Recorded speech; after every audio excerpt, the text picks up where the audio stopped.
Innal hamdalillah nahmaduhu wa nasta'inuhu wa nastaghfiruh wa na'udzu billahi min syururi anfusina wa min sayyiati a'malina. May yahdihillahu fala mudhillalah wa may yudlil fala hadiyalah. Wa asyhadu an la ilaha illallah wahdahu la syarikalah wa asyhadu anna Muhammadan 'abduhu wa rasuluhu sallallahu alaihi wasallam wa ala alihi wa ashabihi wa man ihtada bihadihi wastanna bisunnatihi ila yaumiddin. Amma ba'du fa inna ahsanal kalami kalamullah wa khairal hadi hadi Muhammadin sallallahu alaihi wasallam wa syarral umuri muhdatsatuha wa kullu muhdatsatin bid'ah wa kullu bid'atin dhalalah wa kullu dhalalatin finnar. Amma ba'da. Ma'asyiral muslimin wal muslimat, pemirsa umat Islam yang dirahmati oleh Allah Subhanahu wa taala, puji syukur kehadirat Allah atas segala limpahan karunia dan juga anugerah yang tidak putus-putusnya Allah curahkan kepada kita semua. Allah masih memberikan kita sehat, nikmat aman, nikmat damai sentosa di negeri yang kita cinta ini, nikmat diberikan rezeki yang halal, mudah mencari nafkah gitu ya, nikmat diberikan petunjuk oleh Allah, hidup sekali kita diberikan kesempatan untuk bisa memeluk agama yang diridhoi olehnya, yaitu agama Islam. Cukuplah Islam menjadi nikmat terbesar bagi kita semua, ya Bapak Ibu sekalian. Dan juga kita diberikan nikmat iman yang dengan keimanan ini bisa menyelamatkan kita dari kegelapan, dari kekufuran dan juga kesesatan. Ini adalah kenikmatan yang sangat besar, sekali lagi, yang tidak bisa dinilai dengan dunia dan seisinya. Sekali lagi, Islam dan iman yang Allah berikan pada kita ini nilainya lebih baik daripada dunia dan seisinya, Bapak Ibu sekalian. Dan inilah yang harus kita ingat-ingat bersama. Tujuannya agar kita benar-benar hidup di dunia, apapun yang kurang dari hidup di dunia ini. Misalnya kita dilanda kekurangan ekonomi gitu ya, didera musibah seperti halnya yang kita alami sekarang ini, kita tetap bisa bergembira jamaah sekalian. Karena kita memiliki harapan yang sangat besar di akhirat. Allah bisa memberikan kita surga dan juga selamat dari neraka. Salawat dan salam semoga Allah limpahkan dan curahkan pada suri tauladan kita Rasulullah sallallahu alaihi wasallam, kemudian pada keluarga beliau, istri-istri beliau, para sahabat beliau, dan juga kepada siapa saja yang selalu istiqomah dan juga tegar di atas ajaran yang mulia ini sampai hari kiamat. Dan kita mohon selalu kepada Allah Subhanahu wa taala, mudah-mudahan Allah Subhanahu wa taala memberikan kita taufik untuk bisa selalu tegar di atas ajaran yang mulia ini sampai ajal menjemput kita masing-masing. Jamaah kaum muslimin dan muslimat, pemirsa yang dirahmati oleh Allah Subhanahu wa taala, di sore hari ini kita akan bahas tema yang penting juga, tema yang masih berkenaan dengan waktu sholat, masih berkaitan dengan waktu sholat. Kita tahu bahwasanya waktu sholat ini sangat penting. Kita tahu bahwasanya sholat itu memiliki waktunya masing-masing, dan ini menunjukkan bahwasanya kita hidup di dalam dunia ini harus tertib. Tidak hanya tertib dalam urusan dunia, tapi yang paling utama adalah kita tertib dalam masalah hak Allah Subhanahu wa taala yang berkenaan dengan masalah ibadah itu tadi. Dan di antara ibadah yang paling utama, bahkan ini adalah yang paling utama jemaah sekalian setelah kita bertauhid pada Allah, yaitu salat. Nah, salat itu sudah Allah tentukan waktunya seperti yang kita bahas kemarin. Allah Subhanahu wa taala berfirman, "Innas salata kanat 'alal mu'minina kitaban mawquta." Sesungguhnya salat merupakan kewajiban yang sudah ditentukan waktunya bagi orang-orang yang beriman. Oleh karena itu jamaah sekalian, para ulama menjelaskan ketika salat sudah ditentukan waktunya, maka tidak boleh ditunaikan sebelum datangnya waktu dan juga tidak boleh ditunaikan ya setelah waktunya hilang gitu ya, setelah waktunya habis gitu. Jadi tidak boleh sebelum dan setelahnya. Jadi seperti itu. Nah, apabila seseorang melaksanakan salat sebelum datangnya waktu, semua ulama sepakat salatnya tidak sah dan dia berkewajiban untuk mengulang. Dan apabila seseorang melaksanakan waktu setelah waktunya berakhir ya mas kalian, maka hukum salatnya sah menurut mayoritas ulama. Dan menurut mayoritas ulama 4 mazhab, dia tetap diwajibkan untuk mengqadha'nya ya mas kalian. Jadi seperti itu keadaan. Dan ini menunjukkan ya mas kalian, waktu itu sangat penting. Dan Allah Subhanahu wa taala telah mengatakan bahwasannya orang yang tidak bisa menjaga waktu salat, dia termasuk orang yang terancam neraka. Ini adalah termasuk orang yang salat namun ternyata masih bisa masuk dalam neraka. Allah Subhanahu wa taala berfirman, "Fawailul lil musallin." maka celakalah, alias neraka maksudnya. Wail itu adalah wadin fi jahannam, yaitu suatu lembah yang ada di dalam neraka jahanam. Maksudnya adalah ancaman neraka bagi orang-orang yang sholat. Siapa yang diancam neraka? Orang sholat yang diancam neraka adalah alladzina hum an sholatihim sahun, yaitu orang-orang yang lalai dari sholat mereka. Makna lalai ini menurut tafsiran dari sebagian ulama adalah, ya ada yang menafsirkan maknanya mereka sholat dalam keadaan riya, ya, sholat dalam keadaan riya. Nah, kemudian sahabat Nabi yang lain yaitu Ibnu Abbas radhiyallahu anhuma, beliau menafsirkan ayat ini maknanya adalah yuakhiruna sholata an waqtiha. Maksudnya mereka melaksanakan sholat dalam keadaan sudah diakhirkan waktunya, alias mereka melakukan sholat dalam keadaan sudah habis waktunya. Sudah habis waktunya tapi mereka tetap melakukannya. Jadi jamaah sekalian yang dirahmati oleh Allah Subhanahu wa taala, ini adalah termasuk orang kalau melakukan sholat sudah habis baru dia melakukan sholat itu dengan mungkin prasangka dari dia, yang penting saya melakukannya, nggak meninggalkannya, maka dia tetap diancam neraka jamaah sekalian berdasarkan firman Allah itu. Jadi intinya, dan mungkin kalau ditanya, kalau dia tetap melakukannya dan tetap diancam neraka, sholatnya sah atau tidak? Menurut mayoritas ulama, sholatnya sah. Seandainya dia belum melakukannya juga, dia dituntut untuk melakukannya jamaah sekalian. Ini menurut mayoritas ulama, yang ini adalah pendapat yang hati-hati ya, seperti itu.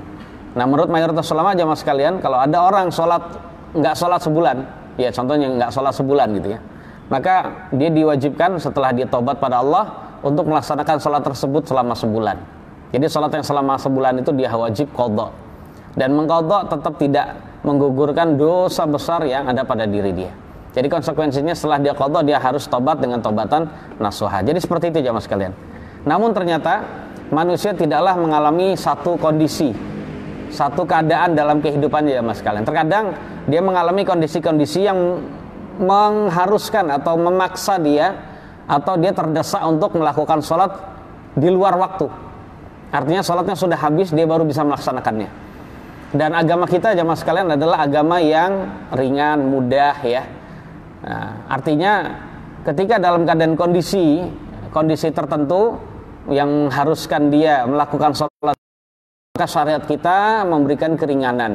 Artinya syariat kita menjadikan itu sebagai uzur yang pelakunya tidak dikenakan dosa atau tidak dihukum apa-apa, tapi dia hanya diwajibkan untuk melakukannya saja.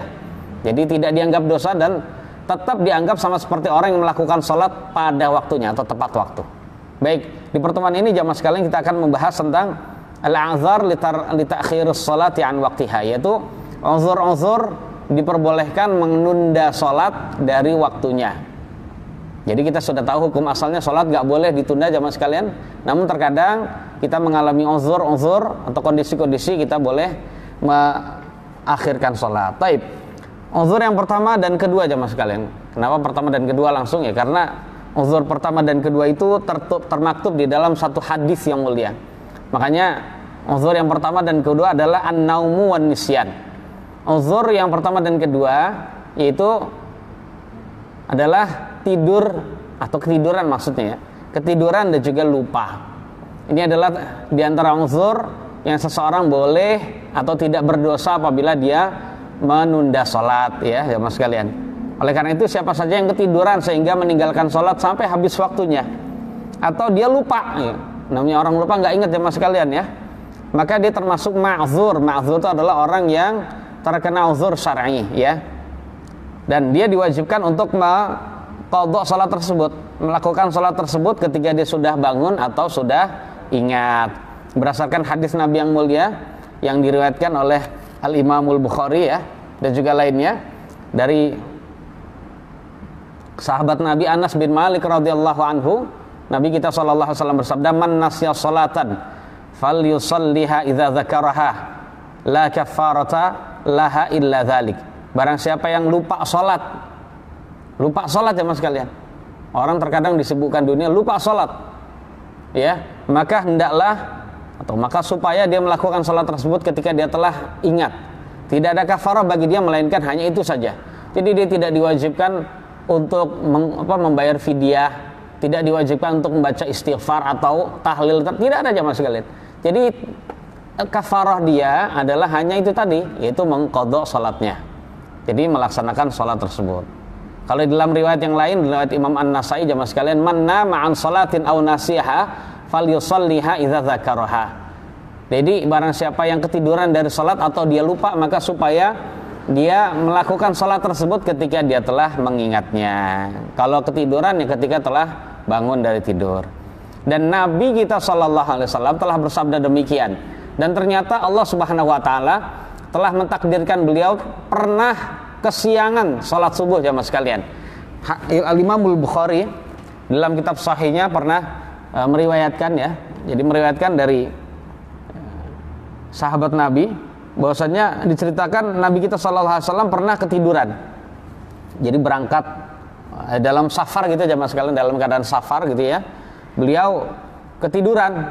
Jadi berhenti atau beristirahat di suatu tempat di waktu malam gitu jamaah sekalian, bersama dengan sahabat Nabi yang lain. Jadi safarnya Nabi itu kalau nggak jihad ya perang atau haji ya jamaah sekalian. Paling banyak adalah jihad ya tentunya. Nah dalam keadaan safar itu jamaah sekalian Nabi berdiam di suatu tempat dan istirahat. Namun Nabi adalah orang yang selalu ingat pada Allah Subhanahu wa taala. Beliau tidak ingin salat nanti tidurnya itu melalaikan salat subuhnya. Akhirnya beliau menawarkan kepada sahabat siapa yang bisa menjaga waktu salat kita. Kemudian Bilal bin Rabah menyanggupinya jamaah sekalian. Nah, saat itu Bilal menjaga waktu salat tapi dalam keadaan tidur. Dalam keadaan duduk bersandar menghadap tempat terbitnya fajar, ufuk timur gitu ya, tempat terbitnya fajar. Ya kita tahu bagaimana orang yang menunggu dalam keadaan tidur plus senderan. Akhirnya Bilal pun ketiduran jamaah sekalian. Akhirnya pas datang waktu subuh nggak ada yang bangun sama sekali. Sampai matahari hampir terbit juga nggak bangun. Matahari terbit pun nggak bangun, melainkan ketika matahari sudah agak tinggi dan panasnya itu menerpa kulit dan juga tubuh para sahabat yang lain. Akhirnya sahabat Nabi bangun, yang pertama bangun saat itu adalah Umar bin Khattab dan beliau membaca takbir. Dan takbirnya itu didengar oleh sahabat Nabi yang lain, akhirnya terbangun semuanya. Dan kalau sudah seperti itu ya mas kalian, para sahabat Nabi itu panik. Paniknya sahabat seperti itu ya. Dikarenakan mereka termasuk orang yang memang nggak biasa salat subuh kesiangan. Takut mereka ya meninggalkan kewajiban begitu. Akhirnya mereka panik. Kemudian Nabi kita sallallahu alaihi wasallam bersabda, "Laisa fi naumin tafrid." Jadi tidak ada atau tidak dianggap lalai, ya tidak dianggap kelalaian di dalam tidur. Jadi kalau seorang sedang tidur itu tidak dianggap lalai. Innamat tafritu 'ala man lam yusalli salata hatta yaji'a waktu salatil ukhra. Sesungguhnya yang dikatakan lalai itu adalah seseorang yang belum melaksanakan salat sampai datang waktu salat yang lain. Nah, gitu ya. Faman fa'ala dzalika falyusalliha hina yantabihu laha.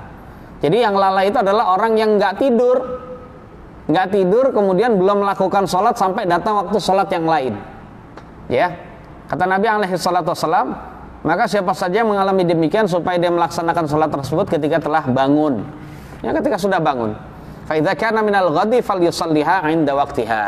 Nah, keesokan harinya maka supaya dia melaksanakan salat tersebut tepat waktu. Ya, gitu ya. Jadi uzur, namanya uzur itu tidak selalu jemaah sekalian ya. Ya, kalau selalu itu berarti adalah tafrid atau kelalaian. Jadi inilah jemaah sekalian yang dirahmati oleh Allah Subhanahu wa taala, uzur yang pertama dan kedua yaitu apa? Ya, an-naumu wan nisyan, yaitu ketiduran dan juga lupa. Kemudian yang kedua jemaah sekalian, yang ketiga ya, maaf. Yang ketiga uzur yang ketiga, seseorang tidak dianggap berdosa apabila melakukan sholat di waktu sholat yang lain, yaitu al-ikrah, yaitu keadaan terpaksa atau dipaksa. Jadi ikrah itu keadaan dipaksa.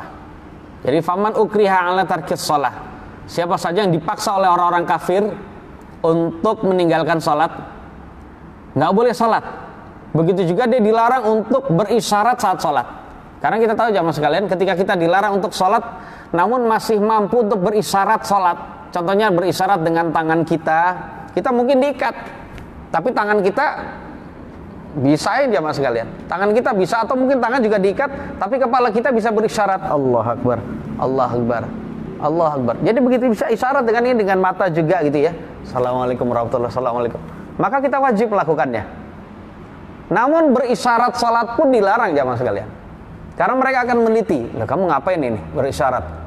Kamu nggak boleh, kalau kamu melakukannya kamu akan ditembak, dor gitu ya." Nah, berarti terpaksa jamaah sekalian. Jadi dipaksa untuk meninggalkan sholat, ya, atau dipaksa pula atau dilarang pula untuk berisyarat. Atau jamaah sekalian, ya, dia termasuk orang yang dipaksa untuk melakukan sesuatu yang bertentangan dengan sholat. Jadi bertentangan dengan sholat, maka hukumnya dia ma'dzur. Apa maknanya jamaah sekalian? Dia dipaksa untuk melakukan hal-hal yang bertentangan dengan sholat. Ya, pas lagi sholat dia dipaksa untuk makan. Ya, batal jamaah sekalian, gitu ya, batal sampai habis waktunya. Maka hukumnya dia adalah ma'dzur. Ma'dzur jamaah sekalian, dia termasuk orang yang terkena uzur. Dan dia tetap diwajibkan untuk mengqadha salat tersebut ketika uzurnya sudah hilang. Orang kafir sudah nggak ada, dia sudah dilepaskan dari ikatannya misalnya, maka ya sudah, dia lakukan salat tersebut ya. Sekali lagi dia lakukan salat tersebut ya, seperti itu. Atau paling tidak ya, ketika dia mungkin bisa diperkenankan untuk ima itu maknanya adalah berisyarat, mungkin masih disiksa gitu ya, masih diikat oleh orang kafir, maka dalam keadaan begitu tetap dia melakukan sholat itu. Walaupun dia melakukan sholat, beberapa sholat ditinggalkan. Jadi sampai mungkin berhari-hari nggak sholat, nggak masalah, nggak dosa dalam keadaan demikian. Sampai mungkin mohon maaf, ya bisa jadi dia dibunuh gitu ya, karena dia adalah muslim, maka dia tidak dikatakan sebagai orang yang meninggalkan sholat. Dia tetap mati dalam keadaan sholat, karena dia mati dalam keadaan mempertahankan agamanya. Dia bukan termasuk orang yang mati su'ul khotimah karena meninggalkan sholat, bukan. Tapi dia termasuk orang yang meninggal dalam keadaan insya Allah mati syahid karena mempertahankan agamanya. Jadi seperti itu jamaah sekalian. Karena ini bisa jadi dialami oleh orang bahkan di negeri bukan di negeri ya, bahkan di zaman kita sekarang ini.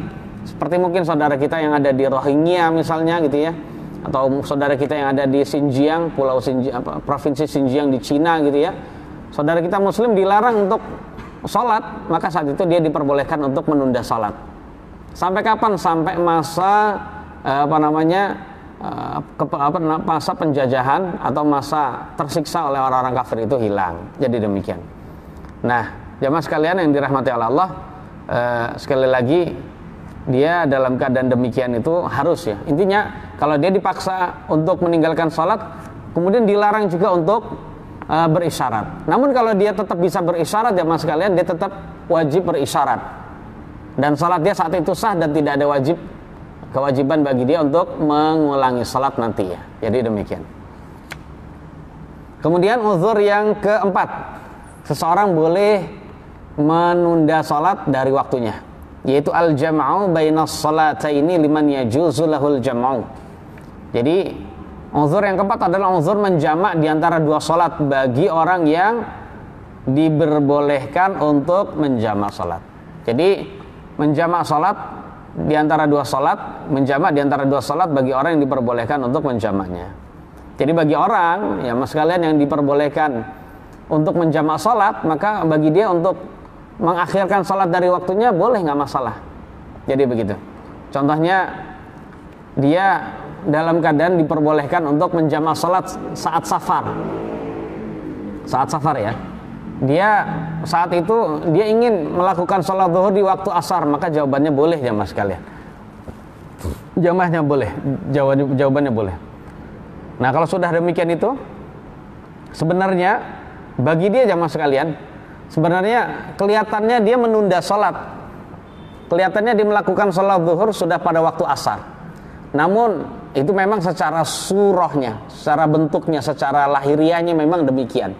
Nah dalam keadaan begitu hukumnya tidak mengapa jamaah sekalian, boleh-boleh saja. Namun secara hukum jamaah sekalian, secara hukum kalau orang yang diperbolehkan untuk menjamak salat, maka salat yang pertama, waktu salat yang kedua adalah waktu salat pertama juga. Begitu juga waktu salat pertama merupakan waktu untuk salat yang kedua. Artinya, insya Allah antum sudah memahaminya. Jadi artinya kalau ada orang melakukan sholat zuhur di waktu asar, maka kita katakan waktu asar itu juga waktu zuhur dan waktu asar. Begitu juga bagi orang yang ingin melakukan jamak takdim di waktu zuhur. Dia ingin melakukan sholat asar, ya, melakukan sholat asar di waktu zuhur, Maka kita katakan waktu zuhur ini juga waktu asar juga, tidak hanya waktu zuhur tapi waktu asar pula, karena ini dalam keadaan jamak. Jadi seperti itu. Insya Allah bisa difahami ya dalam hal ini. Dan mungkin ada yang bertanya, uzur boleh menjamak sholat itu apa saja? Nah, supaya kita bisa mengetahui bahwasannya seseorang boleh menjamak sholat. Jadi perlu diingat ya mas kalian, kalau disebut jamak itu tidak mengharuskan qashar, karena ada kondisi-kondisi yang bukan safar ya, seseorang boleh menjamak sholatnya. Ingat, makna jamak itu adalah melakukan sholat dalam satu waktu, menghimpun dua sholat dalam satu waktu, itu maknanya ya gitu ya. Jadi tidak harus qashar atau tidak harus safar, karena terkadang seseorang menjamak sholat tapi tidak boleh dia safar, atau terkadang dia melakukan sholat qashar. Sholat qashar maksudnya meringkas sholat yang 4 rakaat jadi 2. Dia melakukan sholat qashar tapi dia tidak melakukan jamak, nggak masalah.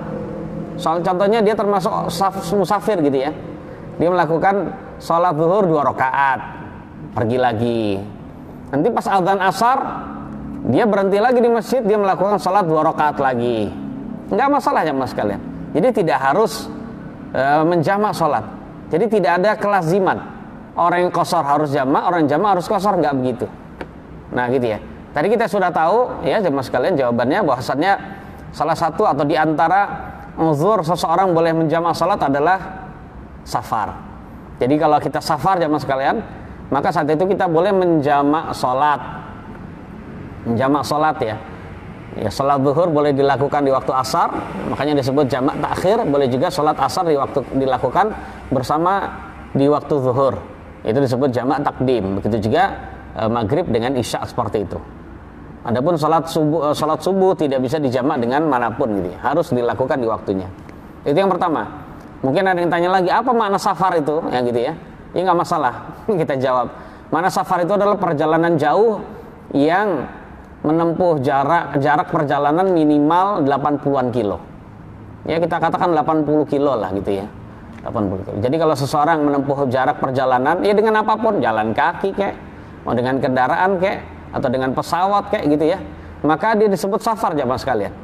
Yang penting kalau sudah melampaui jarak perjalanan 80 kilo dalam satu perjalanan saja, tidak pulang balik jamaah, tidak. Contohnya sini dia ke 80 kilo itu mana? Ya mungkin sini ke Cianjur misalnya, gitu ya. Sini ke Cianjur itu 80-an kilo aja misalnya gitu ya. Jadi tidak bolak-balik. Kalau bolak-balik berarti sini ke satu tempat yang jaraknya 40 kilo atau 45 kilo, kalau bolak-balik 90 kilo. Enggak begitu. Itu pendek ya mas sekalian. Dan saat itu dia tidak boleh atau tidak dikatakan sebagai musafir atau bukan safar. Ya seperti itu. Jadi maksudnya adalah dalam keadaan satu kali perjalanan saja. Misalnya 80 kilo satu kali perjalanan, berarti kalau bolak-balik 160 gitu ya, 160. Yang pertama safar jamaah sekalian. Uzur yang kedua, uzur yang kedua apa tadi? Penyebab jamak yang lain. Jadi uzur boleh menjamak yang lain adalah sakit jamaah sekalian. Jadi orang yang sakit jamaah sekalian, jadi maaf ya, untuk orang musafir, jadi dia diperbolehkan untuk menjamak plus qashar. Nah qashar ini hukumnya adalah sunnah muakkadah bagi dia. Adapun menjamak hukumnya boleh. Hukumnya boleh, ini maka kembali lagi ke safar gitu ya, ke musafir. Jadi demikian. Kemudian selain safar jamaah sekalian, selain safar maka tidak boleh mendapatkan kemurahan qashar ya. Salatnya tetap harus sempurna. Jadi qashar itu hanya kemurahan bagi musafir saja. Kemudian uzur yang kedua boleh menjamak salat adalah sakit. Jadi sakit yang berat apabila dia melakukan sholat pada waktunya masing-masing. Ya, ke masjid nggak bisa, melakukan sholat bolak-balik wudhu ke kamar mandi itu berat. Nah dalam keadaan begitu ya sudah, dia jarang-jarang aja ke kamar mandi, jarang-jarang saja wudhu, barangkali dia mungkin kena air juga nggak. Sering kena air maksud saya itu nggak enak badan gitu ya. Dalam keadaan demikian dia boleh melakukan jamak. Itu uzur yang kedua ya jamaah sekalian. Misalnya orang yang sakit bisa bangun dia jamaah sekalian, atau bisa, tapi dia selalu bolak-balik itu berat. dalam keadaan begitu datanglah kemurahan, keringanan dari syariat kita untuk boleh bagi dia untuk menjamak sholat. Artinya boleh dia melakukan jamak takdim, itu melakukan sholat asar juga dengan sholat zuhur 4 rakaat salam. Boleh juga melakukan jamak takhir, melakukan sholat zuhur bersama dengan sholat asar di waktu asar. Ya, 4 rakaat salam. Jadi demikian. Tapi nggak boleh sekali lagi nggak boleh diringkas, dikosor jadi 2 gitu, nggak bisa jamaah sekalian.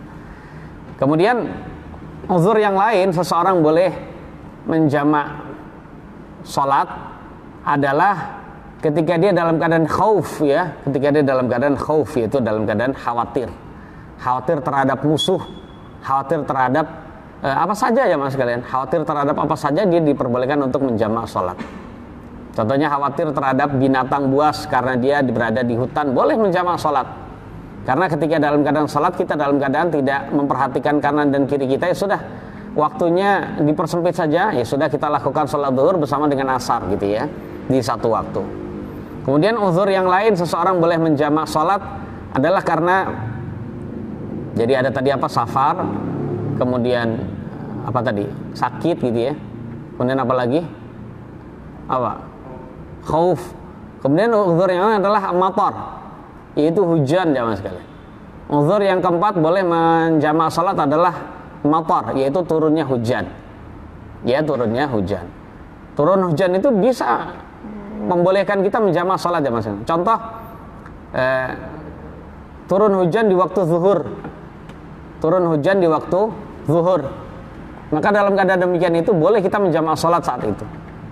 Ya, seperti itu. Contohnya pas lagi zuhur turun hujan jamaah sekalian, sudah dalam keadaan demikian diperbolehkan untuk menjamak sholat.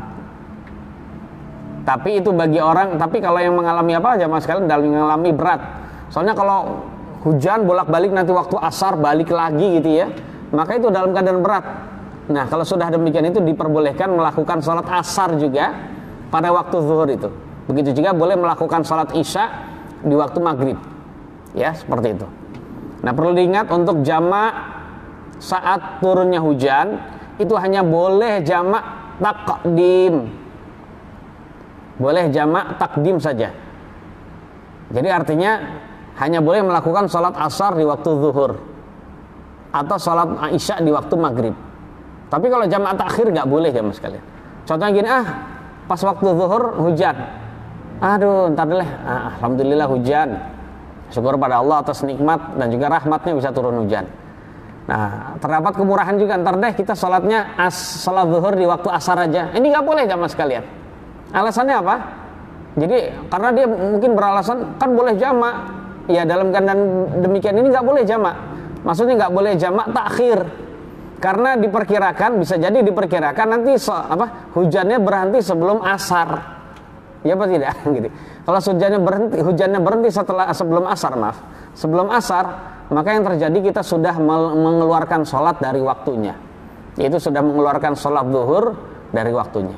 Nah, karena khawatir hujan itu reda sebelum asar, maka ya sudah, kalau ingin melakukan jamak maka lakukanlah jamak taqdim, bukan jamak takhir. Jadi seperti itu. Kemudian uzur yang lain boleh menjamak sholat, uzur berapa nih? Kelima ya, yaitu al-masyaqqah ya mas kalian. Al-masyaqqah itu dalam keadaan berat, repot gitu ya. Itu insya Allah termasuk uzur yang kata para ulama, termasuk uzur yang boleh menjamak sholat ya, seperti itu. Berat. Contohnya seorang perempuan yang mengalami istihadah ya mas kalian. Ya, seorang perempuan yang mengalami istihadah. Istihadah itu keluar darah terus-terusan, sehingga dia mengalami apa? Mengalami kondisi najis terus, keluar darah terus, bukan haid ya mas kalian. Itu bukan haid, tapi itu adalah darah penyakit. Ya, kata Nabi SAW, raqdatun min raqadatis syaitan. Jadi ada urat atau otot yang ada di dalam rahimnya perempuan tersebut yang ditendang oleh setan gitu ya, sehingga otot tersebut mengeluarkan darah. Ini kata Nabi kita alaihi salatu wassalam. Nah, dalam keadaan begitu dia keluar darah terus, penyakit terus. Nah, dalam keadaan begitu dia terus najis dan terus nggak suci ya mas kan, batal terus gitu ya. Walaupun dia dalam keadaan punya wudhu, nanti keluar lagi batal lagi. Nah, dalam keadaan begitu jamaah sekalian, salah satu uzur yang diberikan oleh syariat kita kepada perempuan yang mengalami uzur istihadhah, itu dia diperbolehkan untuk menjamak sholatnya. Ya, contohnya dia pas habis sholat zuhur, pas lagi sholat zuhur dia wudhu. Syukur-syukur bisa mandi itu lebih baik, setiap sholat itu mandi gitu ya. Nah habis itu dia melakukan sholat zuhur 4, asar 4 di waktu zuhur. Boleh juga diakhirkan ya, sholat zuhurnya diakhirkan di waktu asar. Jadi demikian. Begitu juga maghrib dan isya. Termasuk repot di zaman kita sekarang ini jamaah sekalian adalah repot karena macet. Repot karena macet gitu ya. Itu juga termasuk uzur memperbolehkan, atau dia uzur yang menyebabkan kita diperbolehkan untuk menjamak salatnya. Ini adalah permasalahan masa kini yang dibahas oleh ulama jamaah sekalian. Jadi macet yang menyebabkan orang, waduh kalau udah macet itu gimana? Nggak bisa ke kanan dan ke kiri, nggak bisa kemana, minggirnya nggak bisa. Minggirnya nggak bisa jamaah sekalian untuk salat, nggak bisa. Nah dalam keadaan seperti itu terpaksa dia diperbolehkan untuk mengakhirkan salat. Tapi ingat ya mas sekalian, salat yang bisa dijamak itu adalah zuhur dengan asar, maghrib dengan isya. Nggak bisa asar itu dengan maghrib. Kalau itu dilakukan karena uzur macet gitu ya, dan juga lainnya, maka saat itu dia sudah dosa besar. Dia sudah mengakhirkan sholat asar dari waktunya. Jadi demikian, menjadi tidak ada alasan. Nah terus apa kalau sudah mengalami demikian? Sudah sholat di mobil saja gitu. Tapi dalam keadaan kondisi yang lain, maka saat itu boleh melakukan sholat asar setelah sampai tujuan. Jadi demikian. Kemudian itulah tentang masalah uzur. Yang keempat, boleh menunda sholat ya dari waktunya. Uzur yang kelima jamaah sekalian. Uzur yang kelima diperbolehkan juga atau tidak berdosa bagi kita untuk mengakhirkan sholat dari waktunya, itu adalah syiddatul khauf, yaitu mengalami rasa takut yang sangat mencekam gitu ya. Sekiranya seseorang tidak bisa melakukan sholat sesuai dengan aturannya, sesuai dengan rukunnya, tidak bisa melakukan sholat itu jamaah sekalian dengan aturan sesungguhnya, gerakannya sulit dilakukan dengan sesungguhnya. Begitu juga hatinya sulit dilakukan. Hati itu nggak bisa, karena seandainya sholat pun, nggak bisa kepikiran sama sekali sholat. Itu kalau dalam keadaan rasa takut yang sangat jamaah sekalian. Maka ketika itu jamaah sekalian diperbolehkan bagi dia untuk melakukan sholat di akhir waktu. Maksudnya menunda sholat sampai datang waktu yang lain gitu ya. Sekali lagi kalau dia melakukan sholat dalam keadaan itu, contohnya dalam kecamuk perang gitu ya, maka dia tidak bisa menyadari apa yang dia lakukan dan dia katakan itu. Nggak tahu sih sedang melakukan apa, sedang membaca apa gitu ya. Terkhusus sekali lagi ketika telah berkecamuk perang, telah berkecamuk perang, sudah bertemu antara orang kafir dengan orang mukmin gitu ya, orang muslim, maka sekali lagi dalam keadaan demikian ya, seorang boleh menunda sholat. Jadi sekali lagi boleh menunda sholat, karena Nabi kita alaihi salatu wassalam jamaah sekalian yang dirahmati oleh Allah, itu juga pernah melakukan pas lagi perang Khandaq. Perang Khandaq itu adalah perang Ahzab gitu ya, saat Madinah itu dikepung oleh kelompok-kelompok suku-suku Arab yang kafir, berbeda-beda suku gitu ya. Pokoknya suku Arab, gak cuma suku Quraisy saja Pak. Jadi semua suku Arab yang kafir itu, yang musyrik itu, semuanya bekerja sama untuk bisa memusnahkan Nabi dan para sahabat di Madinah. Nah ternyata setelah sampai Madinah, mereka gak bisa masuk Madinah, karena saat itu Madinah sedang dikelilingi. Madinah itu sedang dikelilingi dengan apa? Dengan Khandaq, yaitu dengan parit besar. Jadi kuda juga nggak bisa lewat, orang lewat pun nggak bisa jamaah sekalian. Akhirnya mereka hanya memanah-manah saja di situ. Orang muslim dan orang kafir hanya saling manah, tapi tidak bisa saling bertemu gitu. Nah dalam keadaan demikian jamaah sekalian ya orang muslim tahu bahwasanya mereka tidak bisa masuk. Tapi apakah mereka santai-santai nggak menjaga Madinah? Tetap dijaga jamaah sekalian. Tetap dijaga. Ketika mereka melihat orang kafir itu bertindak, langsung dipanahin, cucu gitu ya, gitu, dipanahin gitu. Nah, seperti itu jamaah sekalian. Kuda pun nggak bisa, orang lewat pun nggak bisa jamaah sekalian. Pokoknya dijaga. Khawatir kalau ada yang masuk ke bawah parit besar itu, mereka naik. Akhirnya dalam keadaan begitu mereka menjaga. Nah, dalam keadaan begitu jamaah sekalian, orang-orang beriman saat itu dalam keadaan panik yang nggak ketulungan jamaah sekalian. Panik yang nggak karuan. Karena khawatir orang kafir berhasil merangsek masuk ke Madinah, dan saat itu habislah umat Islam, Nabi dan para sahabat. Nah, dalam keadaan begitu jamaah sekalian dirahmati oleh Allah Subhanahu wa taala, Nabi dan para sahabat nggak bisa melakukan sholat, bahkan sholat zuhur asar itu mereka lakukan di waktu maghrib, karena nggak mungkin melakukannya gitu ya.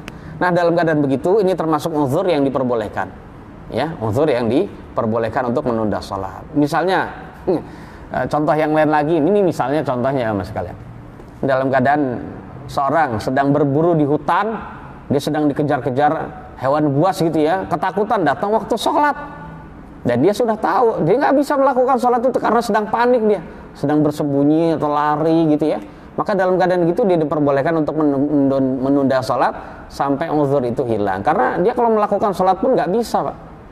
Jadi saat itu yang diutamakan bagi dia adalah untuk menyelamatkan nyawa. Ingat ya mas sekalian, inilah menunjukkan bahwasannya agama kita itu tidak kaku ya mas sekalian. Wajib ibadah iya, tapi dalam keadaan nyawa terancam, jadi harus memilih nyawa terancam atau melakukan ibadah, dan dua-duanya tidak bisa dilakukan secara bersamaan. Maka syariat kita itu benar-benar memilih, ya sudah, selamatkan nyawa dulu, karena nyawa kalau sudah terselamatkan maka ibadah bisa dilakukan. Jadi seperti itu. Jadi tidak, ya syariat kita kaku ya mas. Ini adalah yang disebut syariat kita menimbang antara maslahat dan madarat dalam setiap ininya. Jadi tidak syariat kita memerintahkan kita untuk mati konyol gitu ya jamaah sekalian, tidak demikian. Dan begitu juga saat wabah itu, maka orang yang berilmu jamaah sekalian adalah orang yang bisa menimbang-nimbang antara maslahat dan madarat. Ini kalau saya datang ke masjid ini memang pahala besar, tapi saya bisa kena corona ini misalnya gitu ya, saya bisa kena corona, bisa kena wabah, dan dekat saat itu saya bisa cepat meninggal. Nah, dalam keadaan begitu syariat kita memperbolehkan dia sholat di rumah, bahkan bisa wajib hukumnya sholat di rumah jamaah sekalian. Bisa wajib secara syar'i, ditambah lagi wajib kalau pemerintah kita sudah menetapkannya. Jadi demikian. Nah, yang tidak berilmu ngeyel jamaah sekalian. Jadi orang yang tidak berilmu itu ngeyel. Taunya dia wajibnya sholat di masjid, itu di masjid. Masjid nggak boleh ditutup. Taunya begitu jamaah sekalian. Itu orang-orang yang tidak berilmu begitu. Atau ilmunya setengah-setengah begitu. Bisanya ngeyel saja jamaah sekalian ya. Bisanya ngeyel saja. Pokoknya harus ke masjid, harus sholat Jumat, harus kajian, ya, dan sebagainya. Ya, dalam keadaan begitu, kalau orang yang berilmu itu bisa adalah orang yang bisa menimbang-nimbang. Syariat kita adalah syariat yang menimbang maslahat dan madarat. Ketika seseorang bisa mendapatkan maslahat tapi madaratnya lebih besar, maka syariat kita melarangnya. Jadi makanya di sini ada kaidah jamaah sekalian dalam syariat kita, darul mafasid muqaddamun ala jalabil masalih. Jadi menolak bahaya, menolak kerugian itu diutamakan, dikedepankan, atau lebih utama dibandingkan mendapatkan maslahat. Jadi seperti itu.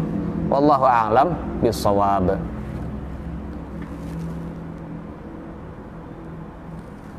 Belum azan ya? Oh belum. Baik, sudah selesai. Jadi ada 5 uzur seseorang boleh menunda salat atau mengakhirkan salat dari waktunya. Uzur pertama apa coba tadi? Uzurnya adalah an-naumu wan nisyan, itu ketiduran dan lupa gitu ya. Uzur ketiga apa Pak? Apa? Uzur ketiga? Ada yang ingat? Sakit? Menjamak gitu ya? Ya baik. Uzur ketiga adalah menjamak gitu. Uzur ketiga menjamak di antara 2 salat bagi yang diperbolehkan untuk menjamak.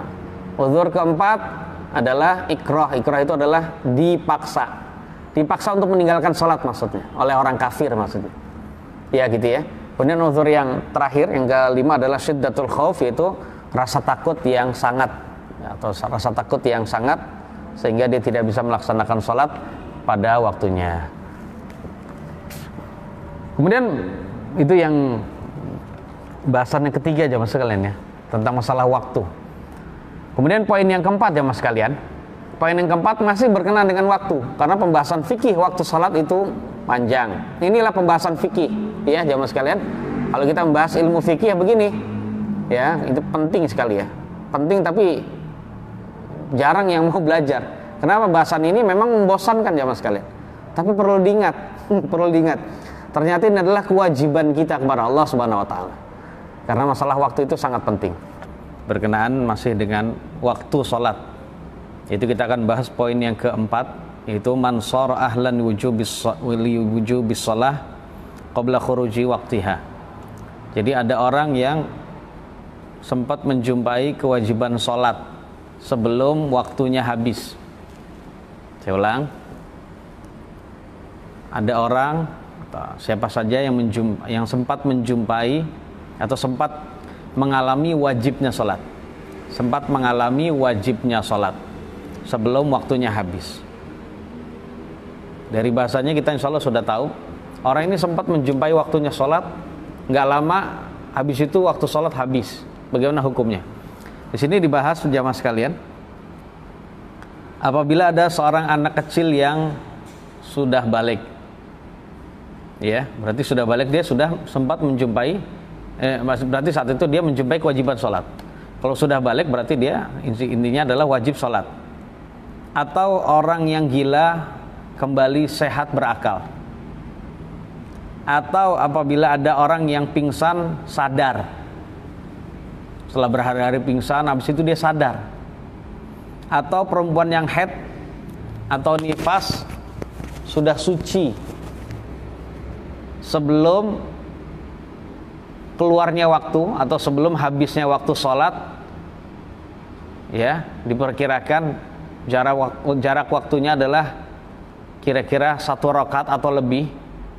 Jadi dengan jarak 1 rakaat atau lebih sebelum habis waktunya sholat, ya maka dia diwajibkan untuk melaksanakan sholat tersebut. Contoh gini jamaah sekalian. Kalau ada orang ya di penghujung waktu Isya. Penghujung waktu Isya itu kapan? Pokoknya sebelum subuh.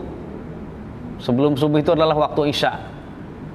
Dia sudah sadar dari pingsan, sudah sehat dari gilanya, sadar dari gilanya, berakal gitu ya. Kemudian balik, sudah balik. Ada anak yang belum balik jamaah sekalian. Ternyata tiba-tiba di sepertiga malam yang akhir atau sebelum subuh dia mimpi basah. Berarti dia sudah balik itu. Nah, atau perempuan yang haid, dia suci ketika di penghujung waktu Isya, sebelum datangnya waktu Isya, datang waktu subuh atau sebelum waktu Isya habis. Ya, dia sudah suci. Maka jawabannya jamaah sekalian, dalam keadaan demikian dia tetap melakukan atau wajib melakukan sholat tersebut. Ya saat itu tetap melakukan sholat Isya. Ya seperti itu. Ya, berarti kalau khususnya adalah perempuan yang haid, kalau dia sudah suci di waktu malam hari, dia sudah merasa sudah tidak keluar, dia harus bangun sebelum subuh itu. Harus bangun untuk mandi, melaksanakan sholat Isya. Nah ini harus diingat ibu-ibu sekalian, harus melaksanakan sholat Isya. Karena ibu diberi takdir oleh Allah, ditakdirkan oleh Allah suci haidnya sebelum Isya berakhir. Nah ibu harus segera mandi. Tapi itu malam-malam kedinginan, ya sudah, boleh kok jam 4 aja nanti nggak apa-apa. Gitu ya. Jam 4 mandi, habis itu sholat Isya. Sholat Isya karena saat itu memang masih waktu sholat Isya gitu ya. Lakukan sholat Isya. Begitu juga anak yang belum balik, habis itu tiba-tiba mimpi basah di waktu malam hari gitu ya. Berarti dia sudah balik. Ya sudah balik gitu ya. Maka sebelum waktu Isya berakhir dia harus mandi janabat. Kalau ibu-ibu wajib mandi haid, mandi nifas gitu ya. Habis itu melaksanakan sholat Isya. Orang yang gila kan gak wajib sholat. Namun jam 4 subuh atau jam 4 dini hari, orang gila ini sudah sadar, sudah sehat, berakal gitu ya. Ya dia harus pertama mandi janabat itu ya, mandi wajib. Setelah itu jamaah sekalian, dia harus sholat Isya. Begitu juga orang pingsan gitu ya, dia harus sholat Isya saat itu. Jadi demikian. Jadi jawabannya para ulama sepakat dia tetap harus melakukan sholat itu. Cuman permasalahan gini jamaah sekalian, apakah juga wajib bagi mereka golongan tadi melaksanakan sholat yang dijamak kepada sholat Isya itu sebelumnya? Artinya apakah orang-orang ini juga wajib melaksanakan sholat yang dijamak dengan sholat isya, yaitu sholat maghrib. Paham tidak maksudnya? Kalau ini adalah contohnya antara apa tadi? Antara isya dengan maghrib. Bisa juga antara asar dengan zuhur. Kalau dia suci dari haid menjelang subuh, menjelang apa? Menjelang sholat maghrib. Berarti saat itu dia, contohnya jam 5:30 itu kan belum itu. Dia harus segera mandi tuh. Harus segera mandi haid. Habis itu laksanakan sholat asar. Nah, cuman pertanyaannya tadi, apakah dia juga diwajibkan melakukan sholat yang dijamak dengan sholat asar, yaitu subuh, zuhur. Begitu juga diwajibkan melakukan sholat yang dijamak dengan isya, yaitu sholat maghrib. Nah, para ulama ini berbeda pendapat jamaah sekalian. Jadi berbeda pendapat. Artinya para ulama berbeda pendapat apakah juga harus melaksanakan sholat maghrib bersama dengan isya itu, atau wajib juga melaksanakan sholat zuhur bersama dengan asar tersebut. Nah, saya ngambil pendapat yang hati-hati saja, itu pendapat mayoritas ulama aja mas sekalian. Ini adalah pendapat yang saya pilih, yaitu pendapat mayoritas ulama mengatakan apabila ada perempuan yang haid ya mas sekalian, sebelum terbenam matahari dia wajib melakukan sholat zuhur dan asar. Perhatikan, sebelum terbenam matahari berarti masih waktu asar. Walaupun waktu asar saja yang dia jumpai dalam keadaan suci, dia tetap wajib melakukan zuhur dan asar.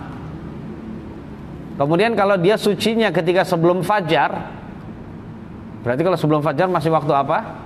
Masih waktu isya gitu ya. Dia terbit sebelum fajar, maka dia tidak hanya wajib melakukan isya, tapi maghrib pun juga. Alasan dari mayoritas ulama ini jamaah sekalian adalah, yaitu salat zuhur dan asar, maghrib dan isya itu kedua-duanya dijamak. Ya, kedua-duanya dijamak salat saat dalam keadaan uzur.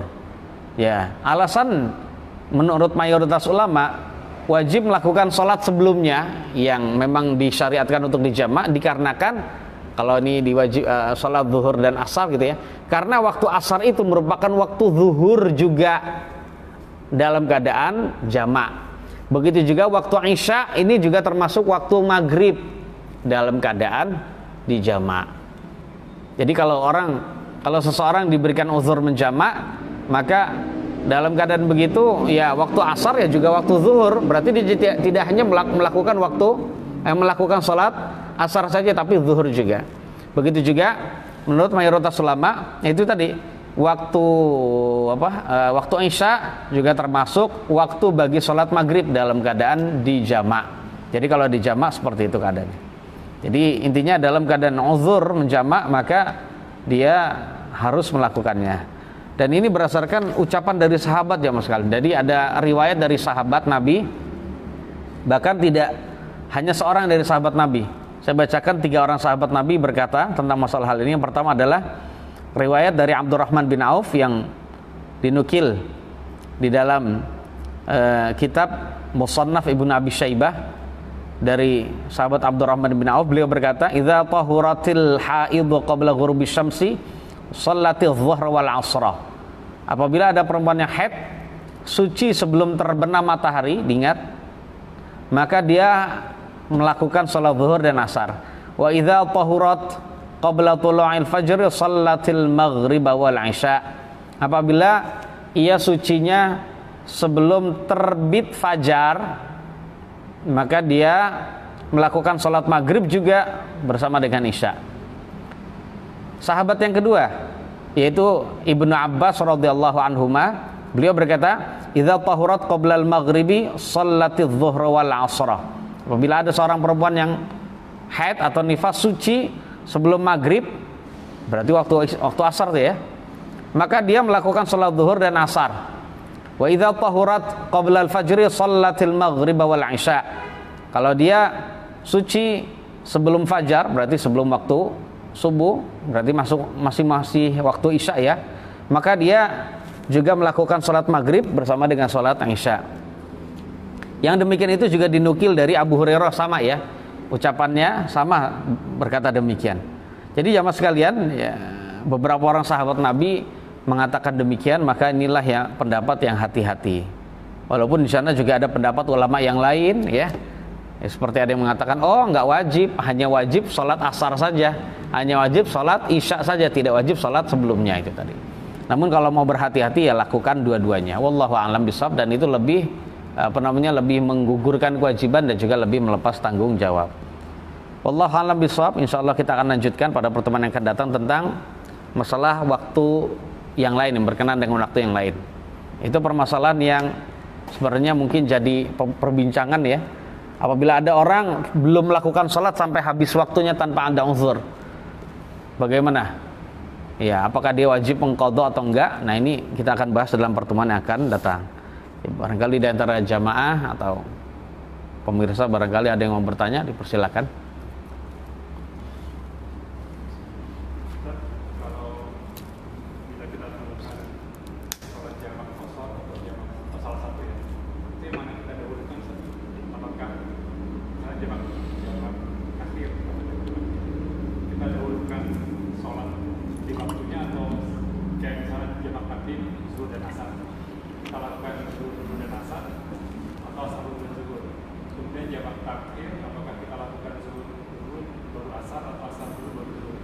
Yang wajib dilakukan kalau kita menjamak takhir atau takdim, yang dilakukan adalah sholat yang dahulu-dahulu, sholat yang dahulu sesuai dengan urutannya, Pak.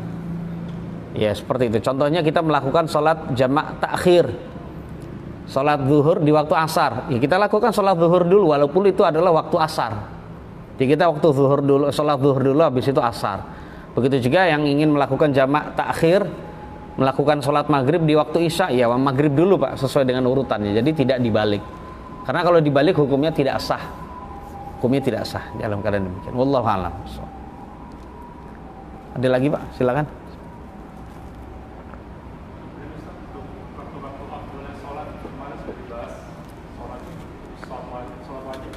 Iya.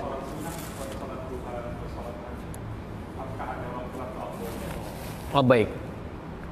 Salat wajib kemarin kita jelaskan ada waktu afdolnya, yaitu salat wajib afdolnya adalah di awal waktu kecuali salat isya. Salat isya afdolnya justru di sepertiga malam yang akhir atau di sepertiga malam yang awal, bukan akhir. Ya, atau tengah malam gitu ya. Kemudian pertanyaannya, apakah ada waktu yang utama untuk salat sunnah seperti salat duha dan juga salat salat tahajud? Jawabannya ada juga ya. Ada penjelasan dari Nabi kita sallallahu alaihi wasallam. Untuk salat duha, Nabi pernah menjumpai sebagian sahabat itu melakukan salat awwabin. Salat awwabin itu nama lain dari salat duha, jamaah sekalian. Nabi pernah menjumpai salat awwabin, itu menjumpai para sahabat melakukan salat awwabin, maksudnya salat duha di waktu awal pagi, Pak. Memang sudah waktunya, masuk waktu duha awal gitu ya. Dan mereka melakukan sholat duha itu di waktu awal. Di waktu awal itu maksudnya contohnya ketika waktu larangan sudah hilang, ya, maka saat itu mereka melakukannya di waktu pagi. Kemudian Nabi SAW bersabda bahwasannya, apakah mereka tidak tahu bahwasannya sholat ini lebih utama dilakukan tidak pada waktu ini, tidak pada waktu ini. Kemudian Nabi bersabda, sholatul awwabin, sholatul awwabin, sholatul awwabin, saya dilupakan lafadznya ya. Idza rumidatil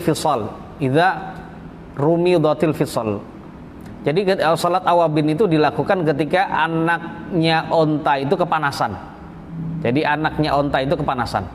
Jadi sholat awwabin, maksudnya sholat duha, itu dilakukan pada waktu anak onta itu kepanasan dengan pasirnya gurun pasir gitu ya. Artinya gurun pasir itu sudah mulai panas sekali. Itu ketika jam berapa? Ya kita katakan jam 9, jam 10 gitu ya. Maka kalau sudah demikian, maka ini adalah waktu yang utama, kata Nabi alaihi salatu wassalam, untuk melakukan salat duha. Jadi memang salat duha boleh dilakukan di waktu awal duha, contohnya jam 6 seperempat, setengah 7 gitu ya. Tapi yang paling utama adalah pokoknya sebelum datangnya waktu zuhur Pak ya, sebelum zawal atau sebelum datangnya waktu zuhur, itu yang paling utama.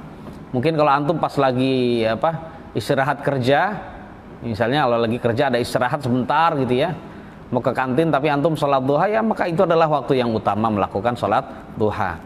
Untuk sholat tahajud atau sholat malam yang paling utama adalah tentu saja adalah sepertiga malam akhir sampai dengan waktu fajar, itu yang lebih utama. Walaupun seseorang boleh melakukan sholat malam atau sholat tahajud itu di awal malam, di tengah malam, di akhir malam, tapi yang paling utama yang dilakukan Nabi sampai beliau wafat, sampai beliau menjelang wafat itu adalah ketika waktu sahur, maksudnya menjelang subuh gitu ya. Artinya beliau melakukan sepertiga malam yang akhir sampai menjelang subuh. Walaupun ini adalah jalan keluar bagi kita, tetap ingin dapatkan pahala sholat sunnah malam atau pahala sholat sunnah tahajud. Seandainya kita nggak bisa bangun malam gitu ya, maka lakukanlah di awal malam atau di tengah malam, seandainya memang tidak bisa di akhir malam. Wallahu a'lam bishawab. Itu Pak tadi Pak ya, tentang masalah ada sebagian sholat sunnah yang memang utama di waktu-waktu tertentu gitu. Adapun sholat yang lain seperti sholat fajar gitu ya, ya utamanya kapan? Ini nggak ada utamanya Pak. Pokoknya dia dilakukan sebelumnya. Paling utama tentu saja sebelum sholat wajib itu. Kalau bagi sholat qobliyah, kalau ba'diyah adalah setelahnya. Jadi demikian, sesuai dengan kondisinya. Ada lagi Pak? Silakan. Di luar tema boleh? Silakan insya Allah. Dari Assalamualaikum. Waalaikumsalam.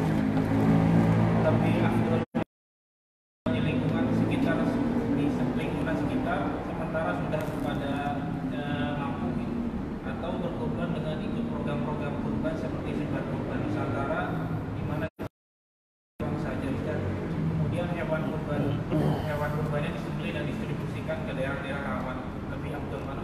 Baik. Jadi kalau orang mengalami kondisi dia di pemukiman orang kaya, di situ sudah banyak yang mampu, maka dalam keadaan demikian dia boleh melakukan ibadah kurban, dititipkan kepada lembaga-lembaga yang terpercaya, boleh-boleh juga.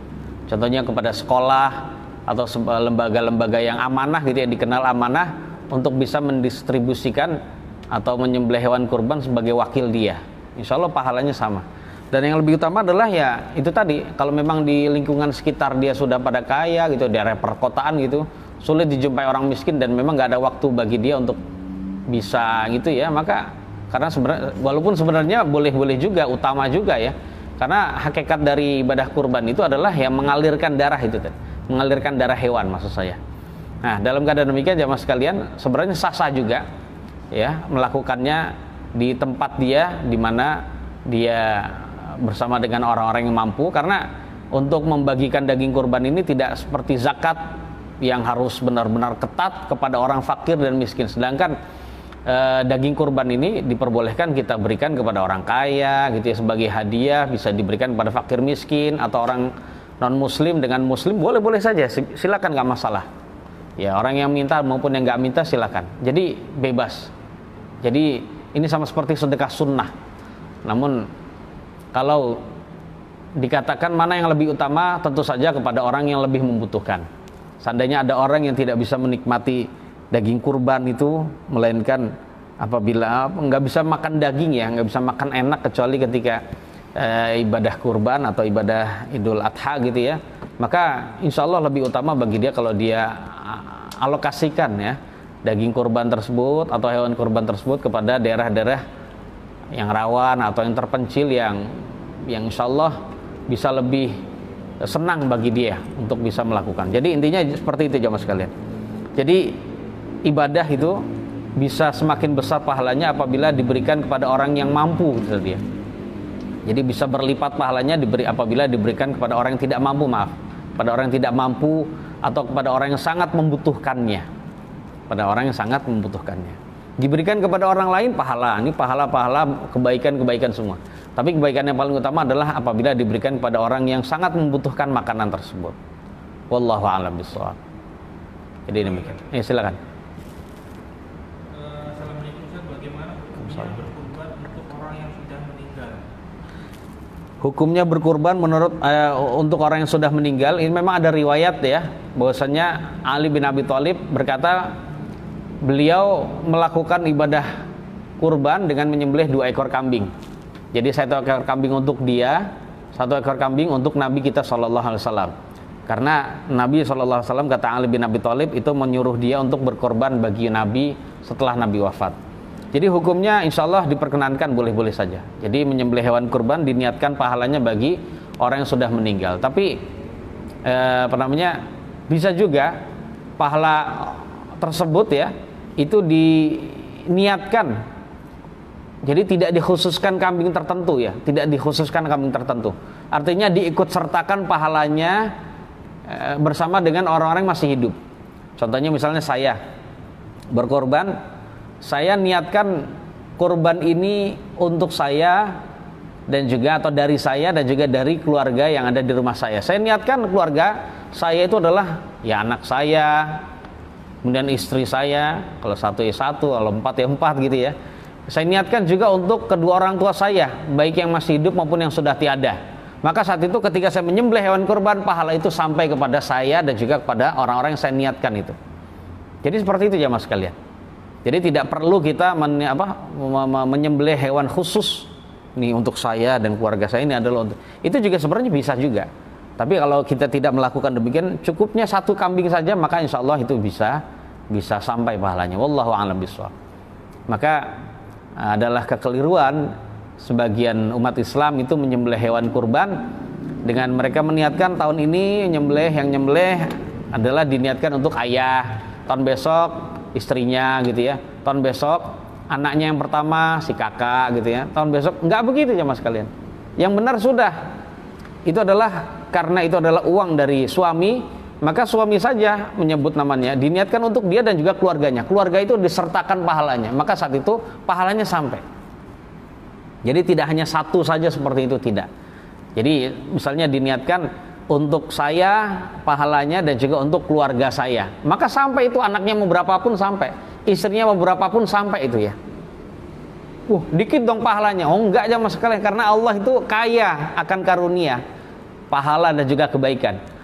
Sama-sama sempurna itu insya Allah. Jadi seandainya keluarga itu berjumlah 10 orang, orang tuanya ada, diniatkan untuk siapa saja yang masih hidup maupun yang sudah tiada. Misalnya saya punya kerabat yang masih hidup dan yang sudah tiada, saya niatkan, maka saat itu sampai kepada mereka semua. Sama-sama sempurna pahala yang diterima oleh saya dan juga oleh orang-orang yang lain itu. Jadi bukan karena yang kita niatkan pahalanya itu banyak sehingga dapatnya pahalanya sedikit. Nah itu kue jamaah sekalian. Ini bukan kue gitu ya.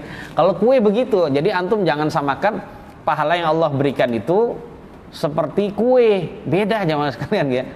Seperti makanan gitu. Ketika yang dibagi itu banyak, dan bagiannya sedikit, itu makanan di dunia. Tapi untuk pahala tidak demikian. Makanya itulah hebatnya niat. Jadi pentingnya kita berniat yang baik, sehingga niat yang baik itu bisa menyebabkan orang lain itu bisa mendapatkan pahala. Niat yang baik itu bisa memperbesar pahala yang mungkin nggak seberapa, tapi dengan niat yang baik bisa memperbesar pahala. Gara-gara niat juga pahala suatu amalan fantastis, jadi ya mungkin pahalanya sedikit ya mas sekalian. Bisa itu karena niat. Jadi hebatnya niat seperti itu. Niatkan saja. Antum hanya mampunya 1 ekor kambing, ya sudah nggak masalah. Antum niatkan untuk keluarga antum. Istri antum ada 4, ya sudah niatkan untuk 4 istri. Anak tirinya antum niatkan juga sekalian, nggak apa-apa. Kemudian anak antum yang berjumlah berapa juga antum niatkan. Yang di luar negeri yang sudah meninggal juga mungkin ada gitu. Orang tua antum ada yang sudah meninggal, ada yang masih ada, itu niatkan semua, dapat semua ya mas kan. Dan pahala yang Allah berikan kepada si sahibul kurban dan juga orang yang diniatkan pahalanya itu sama. Wallahu a'lam bishawab. Cukup ya, itu saja jamaah sekalian kajian kita di sore hari ini. Sore menjelang malam, apabila ada kekurangannya, kata-kata yang tidak berkenan, saya mohon maaf yang sebesar-besarnya. Tentu saja tidak semua pertanyaan bisa saya jawab karena ilmu saya juga terbatas. Semoga yang sedikit ini Allah memberikan tambahan faidah, tambahan manfaat, tambahan ilmu dan amal, tambahan keimanan juga bagi ana dan juga bagi antum semua. Kita tutup dengan kafaratul majlis. Subhanakallahumma bihamdik, asyhadu an la ilaha illa anta astaghfiruka wa atubu ilaik. Wassalamualaikum warahmatullahi wabarakatuh.